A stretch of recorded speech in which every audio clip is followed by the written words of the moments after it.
What's up, Vuvu Crew? Today we're back with another video about Apex Legends, and we're going to talk about the patch notes. And it's a pretty big patch. I didn't think that there would be a lot of changes that we see today, so let's dive into it without further ado.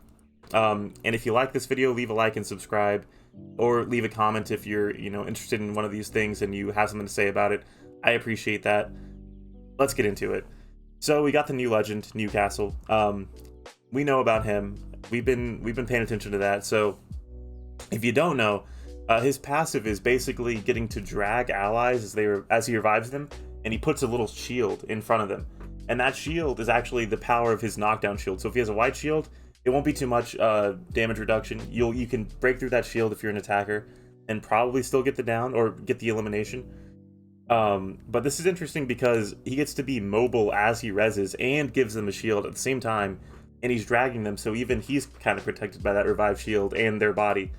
It's going to be interesting to see how that plays out. A lot of people think this is going to be the end of Lifeline until we see a rework for her. I thought maybe we'd see a rework in these patch notes, but there is nothing like that. So, yeah. Anyway, he has a tactical, which is a mobile shield. So this mobile shield, he can throw it down and it will just keep moving forward. I don't know if he can put it down in like a stationary position. It kind of looked like he could in the trailer, but this sounds really powerful. And I really want to point out how cool this is, how it ties into like his rook. The rook has been used to like symbolize him a lot. His name's Newcastle, so that goes together. But the tactical itself, like moving forward down a battlefield, being a rook, that sounds like, I love that synergy. I love that like call back to the lore and things like that. So then he has the ultimate, which is a castle wall, leap to an ally or target area and slam down, creating fortified stronghold. My question about this is if it does a thing like Mad Maggie's ult does, where it like knocks people back if he slams in that area. It looked like it a little bit from the launch trailer, but we really don't know enough about it. So let's move on. The map update. We're getting this new POI. It looks really interesting. You can go inside the crab, which sounds crazy. And we're getting the Spectre armories, the IMC armories, where you survive for 60 seconds. You can't get third-partied. It sounds really, really cool. And it's going to be interesting to see how this plays out. And then after you survive, you can either go out the front door, or you can shoot yourself out and just go flying like a redeploy, like a normal jump tower.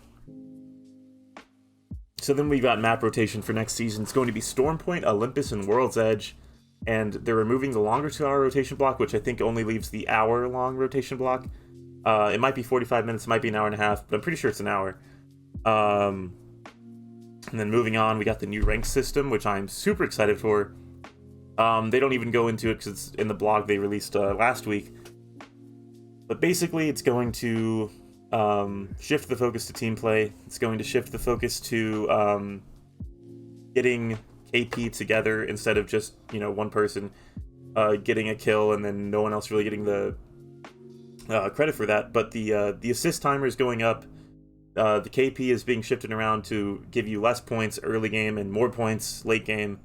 And I think overall this is going to be a great change. And also they're adding demotion. So if you play 3 games and you lose 3 games, or you go negative 3 games, I think in a row, and you're already at like the bottom section of your rank, then you get demoted a tier and a half. So I think they said like Diamond 4 will go to Platinum 2. I think that's about what it was. But yeah, you can go back to that blog for more details on that. Overall, though, I am super excited for this. It's probably my favorite part of the patch notes, so I'm excited for that. So, balance updates. Fortified Legends, you no longer get reduced headshot damage if you're playing Gibby or Caustic. So that's great, I think. I think their hitboxes are small enough that they don't need to be fortified on their heads. I think it's fine. And also, we got helmets in this game that basically, if you got a gold helmet and you're a Gibby or Caustic, that's just unfair to reduce headshot damage by that much. So that's a good change. Crafting rotation, Rampage and R301 are going into the crafter, and the Flatline and Longbow are coming out. So this is, I think, going to be very important, especially with some of the changes coming later that we'll get to. But I think R301 is going to be It's going to be tough because I think controller players are going to want to craft this pretty much every time, which, you know, hurts their crafting economy a little bit. But I think for the most part, people are going to learn to adapt to the flatline just because it's on the floor and people usually don't want to go through the trouble of crafting. They will sometimes, but I think we're going to see a lot more people getting good with the flatline, which is a good thing because it is a harder gun to use. It deals more damage, and it's just fun. So let's move on. Gold weapons. We got the EVA 8, we got the bow, we got the flatline, P2020, and Spitfire. The only things I'm really excited about here are the flatline and Spitfire, I guess, but we'll get to the Spitfire later on. And you'll see why I'm not as hyped about it as I would be. So helmet buff, helmet headshot damage reduction increased from 40 to 50, and the purple increased from 50 to 65. I'm not sure why they're doing this. Well, I do. I am, because it works with the Kraber to reduce the amount of one-shot headshots, right? So headshot multiplier down from 3.0 to 2.0, damage reduced from 145 to 140, so you should, with these two changes together, be seeing a lot more people surviving that one headshot from the Kraber. But also note that body shot is still going to do a lot of damage. It's still going to open up for pushes and things like that. Anyways, let's move on to the Rampage. This is the beginning of what I'm seeing as a theme in this patch notes, and that is that light machine guns are going to be a little more situational, a little less jack of all trades. So here we go. Increased reload time from 2.6 to 3.1. That's a half a second. That's a pretty long time. And it does make the Rampage a little less viable. Like that's enough time for someone to reload their R9 and just kind of burst you down. And especially at a close range, and then, you know, same thing for like an R301 at a mid range. This is going to be kind of tough to getting used to. And then we see slightly increased handling times. The Rampage has needed a rework for a while, needed more of a nerf than the ones they gave it. So hopefully this makes it a little more middle of the road in terms of guns to be used. And then L-Star is getting a reduced headshot damage multiplier by about a quarter of by 0.25, from 1.75 to 1.5. Reduced headshot distance from 64 to 57. Overheat cool-off time increased from 2.5 to 3.6. And slightly increased handling times. So for people that do not let their L-Star overheat, which is people that are good at using L-Star, this is going to be noticeable because of the reduced headshot distance and damage multiplier. But I think L-Star is going to be still in a pretty great spot, especially if you know how to control that gun, which I think most people who use it do at this point. Devotion damage reduced from 16 to 15. Reduced headshot damage multiplier from 1.75 to 1.5. Reduced headshot distance from 64 to 57. They seem to be liking that number. And then they increased the reload time from 2.8 to 3.2, so it even takes longer than the Rampage now. Or, I mean, it already did, but even longer now. And the draw times increased from 0.8 to from 0.7. Holster time increased, raise time increased, lower time increased.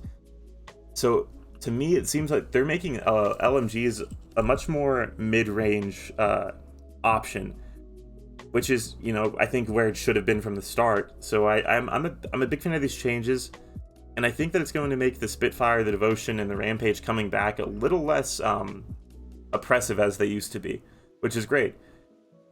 And at the same time, they're improving the recoil at the start of the pattern of Havoc. I feel like I've read this patch note specifically like probably like 5 or 7 times, like five or 7, you know. They always improve this Havoc recoil. And right now, I'm feeling like Havoc is something I've been sleeping on, because every time I pick it up, I'm like, holy shit, I'm kind of frying. So I think we're going to see a lot more Havoc play, especially with L-Star and Devotion being kind of nerfed. Havoc is probably going to rise to the top, Havoc and Triple Take, of the energy ammo weapons at least. So dual shell, removed from floor loot and crafting bundles, no more dual shell. Mozambique and Peacekeeper increased limb damage from 0.8 to 1.0, so maybe we should see a little less 9 damage hits. Alright, so crate weapons. The Spitfire is going back to the floor loot, and Mastiff's going into the crate. The Spitfire is getting significantly nerfed, so we're getting damage decreased from 19 to 18, purple and gold magazine capacity reduced from 55 to 50.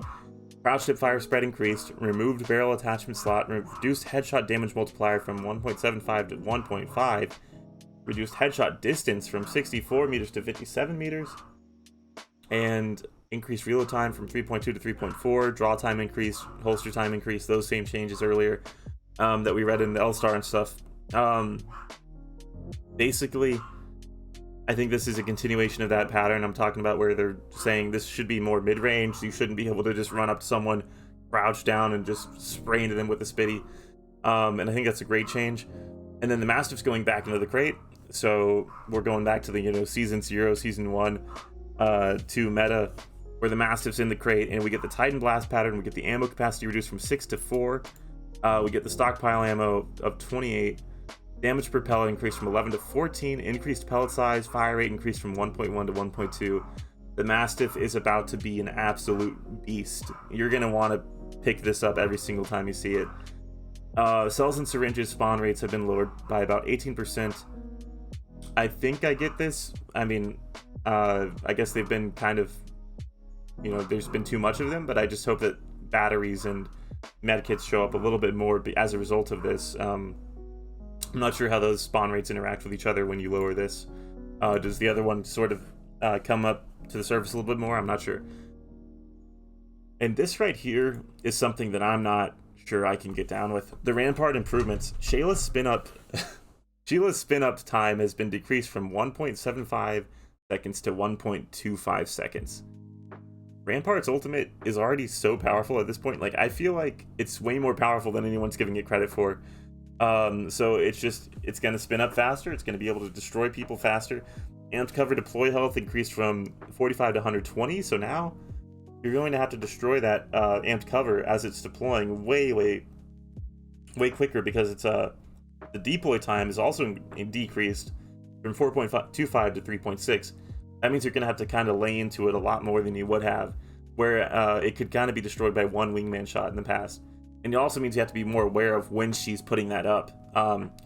So it allows her to get fortified way quicker, and get that Sheila set up too. Moving on, Valkyrie can no longer freely spin while launching during Skyward Dive. This is huge. I didn't think they would do this. But this is essentially a nerf to people who kind of use Valkyrie ults to get out of disadvantage without any cons, because while you have to kind of smartly use Valkyrie ult right now, you can kind of just get out of any disadvantage by spinning your mouse or your right stick and spinning everyone, So this is going to make it a little more tactical playing Valkyrie using those ults, but Valkyrie is still going to be a huge must-have in comp, I think. So this is another big thing I did not think they were going to change, just because of how out of bounds works in comp, especially. A lot of people do a lot of out of bounds plays. They call it oobing. But yeah, when going out of bounds, the following will be disabled: Legends abilities, weapons, ordinances, and survival items, healing items, and all active passives, including like Valk's jetpacks and things of that nature. So basically, while you will be able to oob still, you will be able to get an angle, shoot people before you have to go down, before you're forced to go down. You won't be able to use like Valk Tactical, you won't be able to use Gibby ult, you won't be able to use things like that make oobing so lucrative right now. So that's I think this is a big change, and I think it's good, because you don't really want to be looking up out of bounds for people who might come at you with a Valk ult. So I think overall this is a good change, but we'll see how it actually plays out. And then World's Edge, I wasn't expecting World's Edge, touch-ups. But they redesigned windows at Lava Siphon's control tower to focus sightlines. I don't know what that exactly looks like, but I'm excited to see it. They added some additional cover around Lava Siphon's lava pit, so these are like the areas below where you have to go up the ropes. These are, hopefully they make it a little more playable. And then gondola loot has been tweaked. The chances of finding high tier armor in them have been notably reduced, but they're still high tier loot POIs. This is the gondola specifically, so if you've been finding purples in the buildings, then maybe you're still going to find those purples in the buildings themselves. Thermites. Okay, this is Arena's pricing adjustments. I don't really have much care for this. And then bug fixes. These are a lot of good bug fixes. And then they're adding a custom match system. So this will affect anyone who plays comp on the regular. They're changing it to make it where when you join back to a custom match, your team names and your match settings are all saved, and you just go right back into those teams. That's great. There's UI and design improvements, match flow improvements. I think all this is great. I think that all this will make comp feel a little bit better. And maybe this is a sign of, these eventually becoming more available to the everyday player who just wants to play with their friends or whatever. Maybe. We'll see. So yeah, overall, the things I wanted to talk about in this patch notes is the prevalence of R301 flatline, and then close range weapons. I think the Peacekeeper has not been touched in this, so I think we're going to see a lot more Peacekeepers. The EVA 8 is going into a gold weapon, so that might make the gun a little more usable, a little more fun. And then also I wanted to talk about the Longbow, which is coming out of the crafter and onto the floor loot. And I think that a lot of people are going to be using the Longbow. It's a great picking weapon. If you're at a distance, you can pick some people, maybe even get some kills. But it's great to poke at them a little bit, get your shields up, and I think we're going to see that people are going to be using the Longbow, the charge rifle, the Peacekeeper, the R9, the car. All those close range weapons and long range weapons are going to be so useful this next season. While I do think that the light machine guns being nerfed is like a little bit of a reason not to pick them up, I think we're going to see a lot of Spitfires just because they're back on the floor and people are going to want to use that Spitfire. But I don't think it's going to be too long before people realize, maybe it's not as good as it used to be. Maybe they finally did nerf it enough to where it's not a must-have in my inventory, right? So yeah, I hope this increases the diversity of what people go into fights with. But yeah, let me know what you think about these patch notes. I think this next season is going to be great. The ranked changes, the patch notes themselves about the legends, about the weapons. I'm really excited. I hope y'all are too. I'll see you next time. And if you haven't, go and follow my Twitch channel at twitch.tv/vuvuzela21, and that'll be in the description as well. Thank you for watching. Leave a like and subscribe if you liked it. We will be making more YouTube content, and I cannot wait to see you on Tuesday.